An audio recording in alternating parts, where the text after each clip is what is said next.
ఏపీలో మెడికల్ కాలేజీల ప్రైవేటీకరణకు వ్యతిరేకంగా వైసీపీ నిరసనలకు సిద్ధమైంది. ఇందులో భాగంగా ఈ నెల 28న అన్ని అసెంబ్లీ నియోజకవర్గాలలో ధర్నాలు చేపట్టాలని నిర్ణయించింది. ఈ మేరకు తాడపల్లిలోని పార్టీ కేంద్ర కార్యాలయంలో వైసీపీ నేతలు పోస్టర్ విడుదల చేశారు. కార్యక్రమంలో పార్టీ స్టేట్ కోఆర్డినేటర్ సజ్జల, ఎమ్మెల్సీలు లేళ్ల అప్పిరెడ్డి, అరుణకుమార్ తదితరులు పాల్గొన్నారు. ప్రభుత్వ మెడికల్ కళాశాలలను ప్రైవేటు వ్యక్తులకు అప్పజెప్పే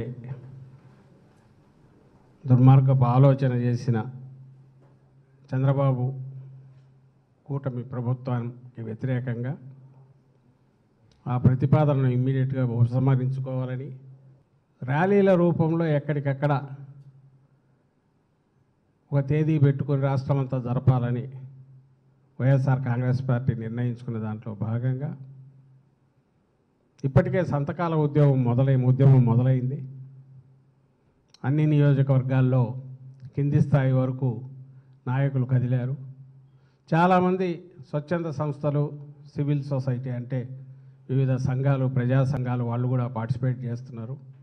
ఈ నెల 28వ తేదీన అన్ని అసెంబ్లీ నియోజకవర్గ కేంద్రాల్లో వైఎస్ఆర్ కాంగ్రెస్ పార్టీ ఆధ్వర్యంలో ర్యాలీలు జరుగుతాయి. సంతకాల కార్యక్రమం జరుగుతూ నవంబర్ 12వ తేదీ జిల్లా కేంద్రాల్లో జరపాలని ఇప్పటికే పార్టీ నిర్ణయించిన విషయం అందరికీ తెలిసిందే ప్రజలందరికీ.